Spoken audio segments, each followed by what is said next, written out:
ఏమంటారంటే పీఠాధిపతిగా మీరు బాధ్యతలు తీసుకునే తర్వాత మాట్లాడలేదు కాబట్టి పీఠాధిపతిగా ధర్మాలన్నీ కూడా నిర్విరామంగా సాగుతున్నాయి. ఏది కూడా గతంలో ఏ విధంగా అయితే ఆనవాయితీగా కొనసాగుతుందో పీఠాధిపతి వచ్చిన తర్వాత అట్లా ఆనవాయితీగా మీ టెన్షన్ పడదు. ఒక 3.5 పీఠ 4 సంవత్సరాలు పీఠాధిపతి లేరు. ఇప్పుడు పీఠాధిపతిగా నేను ఎన్నికైన తర్వాత కొంచెం ఇవన్నీ కాంట్రవర్సీ తీసుకురావద్దు. ఇది కొద్ది కోర్టులో ఉంది విషయము. ఏదో మాట్లాడు చిన్నగా మాట్లాడండి. ఇంకోటి మనకేంటంటే అడగండి, మీరు కొత్తగా వచ్చారు మేనేజర్ గారిని ఇంటర్వ్యూ తీసుకుని అవన్నీ నేను కాంట్రవర్సీ అడగదు. ఓకే, నేను వచ్చి 2 months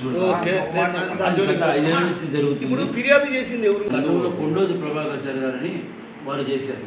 అదే ప్రభాకర్ ఆచార్య చేశారు. మీరు చెప్పొచ్చు అదే పీఠాధిపతిగా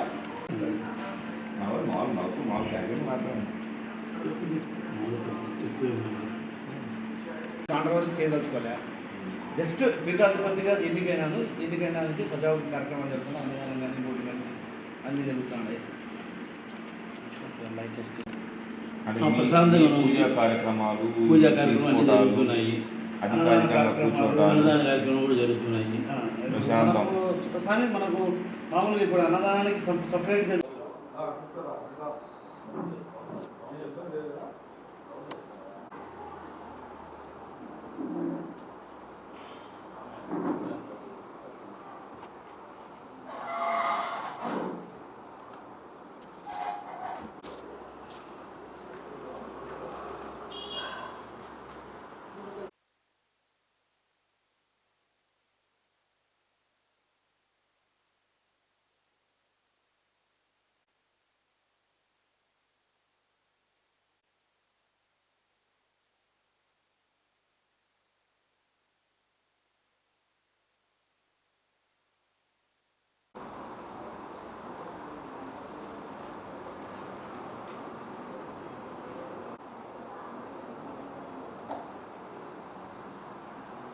బ్రహ్మంగారి మఠంను సానికొంపాని తాత్కాలిక మఠాధిపతిగా అక్రమంగా నియామకమైన మఠం ఆచార వ్యవహారాలలో కనీస జ్ఞానం లేని అశ్లీల అర్ధనగ్న నటీమణులు, ఫేస్బుక్ పేజీలు మరియు అశ్లీల వీడియోలు, డేటింగ్ పేజీలు ఫాలో అయ్యే వెంకటాద్రి స్వామి లాంటి వారు అవడం, చక్కని సంస్కారంతో వేదాంతం చదివిన పూర్వ మఠాధిపతి తదుపరి మఠాధిపతిగా నియామకం కాబడిన గోవిందస్వామిని అత్యంత అమానవీయంగా మెంటల్ నా కొడుక, నీకు చదువు రాదురా, నీ మీద పోలీస్ కేసు పెట్టి నీకు జీవితం లేకుండా చేస్తానని భారీ స్థాయిలో యుక్తాయుక్త విచక్షణ మరిచి బెదిరింపులు గురి చేయడంతో స్థానిక పోలీస్ స్టేషన్లో చట్ట ప్రకారం తగు చర్యలు తీసుకోమని వెంకటాద్రి స్వామి మీద కేసు పెట్టడం జరిగింది. ఈ అమానవీయ సంఘటన మీద కేసు పెట్టగా ఇప్పటికీ ఎఫ్ఐఆర్ రాయలేదు. ఇలాంటి నీచపు వ్యవహారాలన్నీ మేనేజర్గా డిస్మిస్ అయిన పిపిఎన్ ప్రసాద్ ప్రోద్బలంతో వెంకటాద్రి స్వామి వారు చేస్తున్నారు. ఈ తాత్కాలిక మఠాధిపతిగా వెంకటాద్రి స్వామి నియామకమైన తర్వాత మఠంలో బ్రహ్మంగారి వారసుల మీద, ముఖ్యంగా స్త్రీల మీద మరియు పిల్లల మీద తీవ్రమైన అరాచకాలు జరుగుతున్నాయి. వీటన్నిటికీ సూత్రధారుడు మేనేజర్గా డిస్మిస్ అయిన పిపిఎన్ ప్రసాద్. మఠంకు ఏ సంబంధం లేని పిపిఎన్ ప్రసాద్ మఠం ఖాళీ చేసి నేను మా పుట్టింటికి వెళ్ళిపోవాలని సోషల్ మీడియా వేదికగా చేసుకొని వీడియోలతో తీవ్రమైన బెదిరింపులు చేశాడు. గతంలో కూడా నీకు పిల్లలున్నారు జాగ్రత్త అత్త అని, యాక్సిడెంట్లు అవుతాయి, చచ్చిపోతారని బెదిరింపులు చాలా చేస్తున్నారు. ఆడియోల్లో భక్తులు శిష్యులు కూడా విన్నారు. హిందూ మతంలో భర్త చనిపోయిన స్త్రీ పుట్టింటికి వెళ్ళాలని పిపిఎన్ ప్రసాద్ చెప్పే ఆచారం హిందూ మత సంస్థలలో ఎక్కడా లేదు. అలానే సతీ సహగమనం చేయాలనే ఆచారం కూడా మతంలోనూ లేదు. పవిత్ర శ్రీరామనవమి రోజున మఠంకు ఏ సంబంధం లేని పిపిఎన్ ప్రసాద్, ఆయన మనుషులు మరియు తాత్కాలిక మఠాధిపతి వెంకటాద్రి స్వామి దత్తాత్రేయులు నేను ఉంటున్న ఒక రూమ్లో తాళాలు బద్దలు కొట్టి నా సామాన్లు ఎక్కడికో తరలించారు. నేను పడుకునే రూమ్లో పాములు కూడా చనిపోయేంత అత్యంత విషపూరితమైన మందులు కొట్టి నన్ను ఇబ్బంది పెట్టాలనే భావంతో నేను నా పిల్లలతో ఆ రోజు నుంచి పంచలో పడుకుంటున్నాను. దీని మీద స్థానిక పోలీస్ స్టేషన్లో కూడా కేసు పెట్టాను.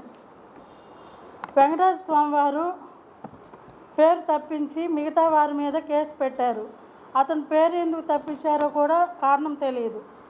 ఏప్రిల్ మొదటి వారంలో నేను పడుకునే రూమ్ ఫ్లోరింగ్ కూడా బలవంతంగా తవ్వివేయడంతో అప్పటి నుంచి ఇప్పటి వరకు నేను వరండాలో పడుకుంటున్నాను. మఠం హిందూ మతంలో సంస్కార కేంద్రంగా ఉండాలి, కానీ ఇలా అమానవీయ అరాచక రాక్షస పనులకు వేదిక కారాదు. ఇలాంటి నీచ ప్రవర్తన వెంకటాద్రి స్వామిలో చిన్నప్పుడే గమనించిన వారి సొంత తల్లిదండ్రులు వారికి వివాహం కూడా చేయలేదు.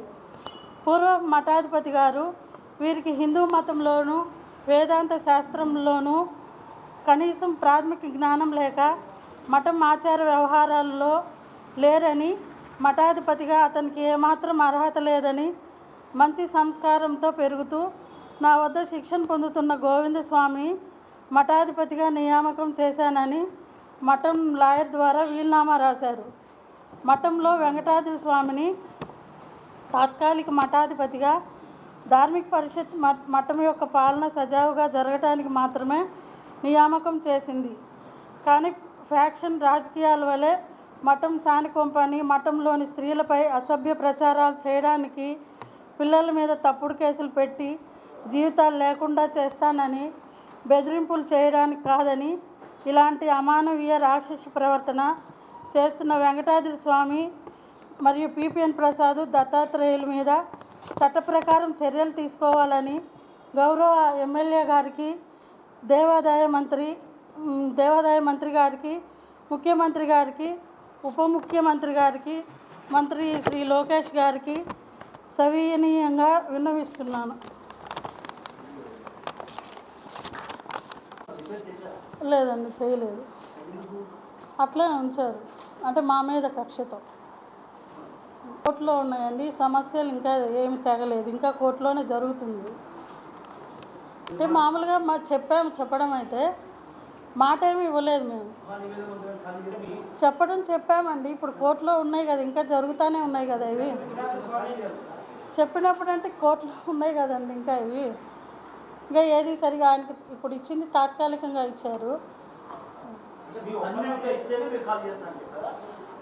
అది కోర్టులో తెగినప్పుడు ఏది వస్తుందో చూసుకొని మేము దానికి మళ్ళా ద్వారా మేము ఇది చేస్తాం. అదేనండి, ఇప్పుడు ఆయనకి ఇచ్చింది తాత్కాలికంగా ఇచ్చారు. కోర్టు ఏమి ఆయన క్లియర్గా ఏం చెప్పలేదు. ఇది కింది కోర్టు నుంచి వచ్చేంతవరకే ఆయన తాత్కాలికమే. కరెక్టే అండి. ఇప్పుడు ఆయన అది ఇచ్చింది తాత్కాలికమే కాబట్టి మేము ఏం చెప్పాలి. ఇప్పుడు మా బాబుకి రాసిన వీలునామా ఉంది కదా. ఇప్పుడు మైనర్ పిల్లలు ఉన్నారు నాకు. నేను తల్లి లాంటి దాన్ని. నేను కూడా ఇప్పుడు నేను సడన్గా వెళ్ళిపోమంటే ఎట్లా వెళ్ళిపోతామండి? అవతల నాకు మైనర్ పిల్లలు ఉన్నారు కదా.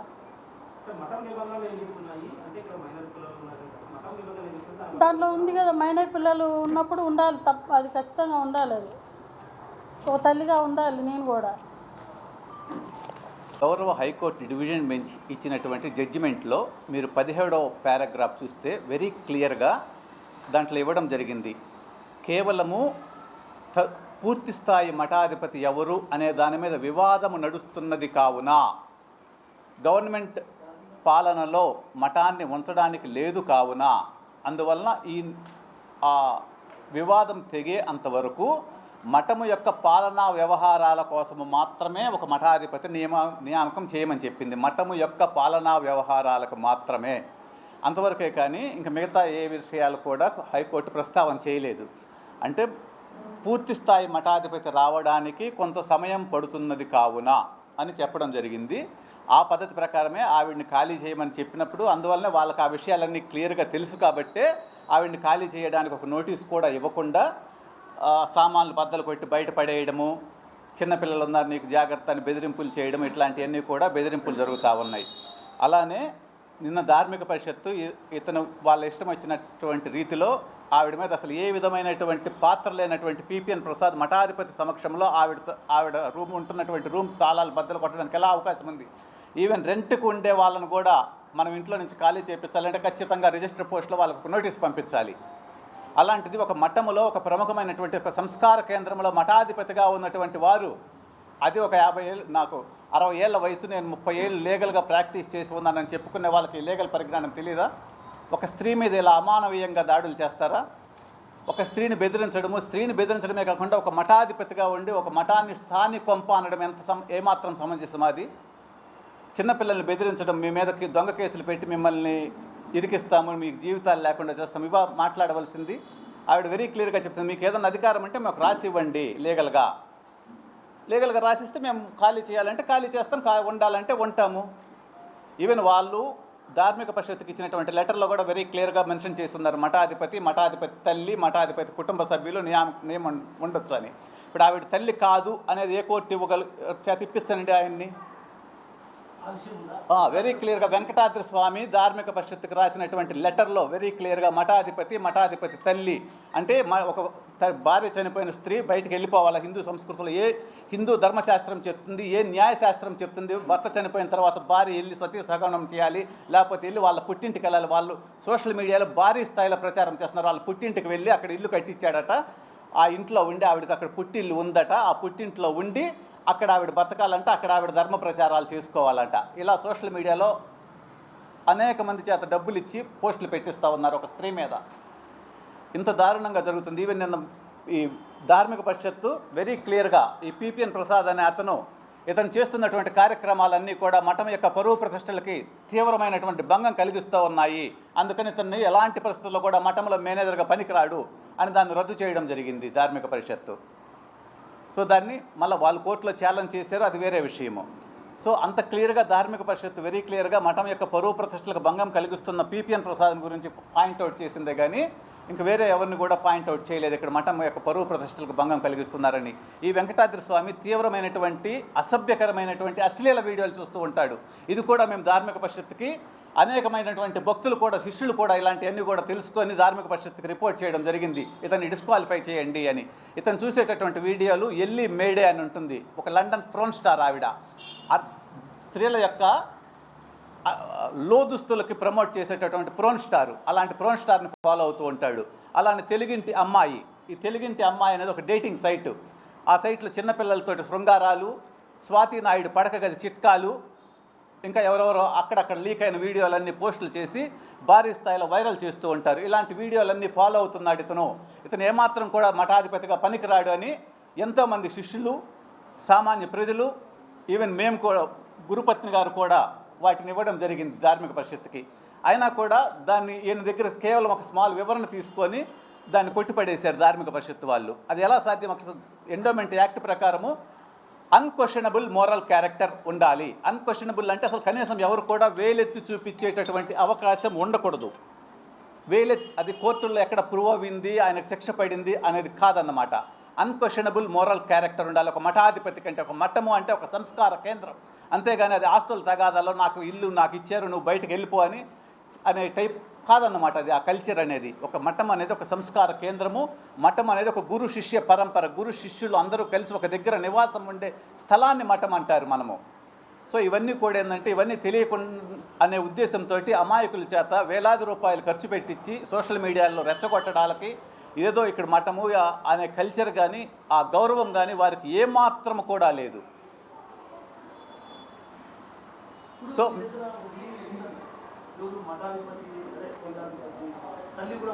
అవును, అది యాక్చువల్గా ధార్మిక పరిషత్తుకు సమర్పణ చేశారు. నేను కావాలంటే అదొక కాపీ ఇస్తాను. ఇంకా ఏమైనా క్వశ్చన్స్ ఉంటే మీరు లీగల్గా ఉండవలసిన క్వశ్చన్స్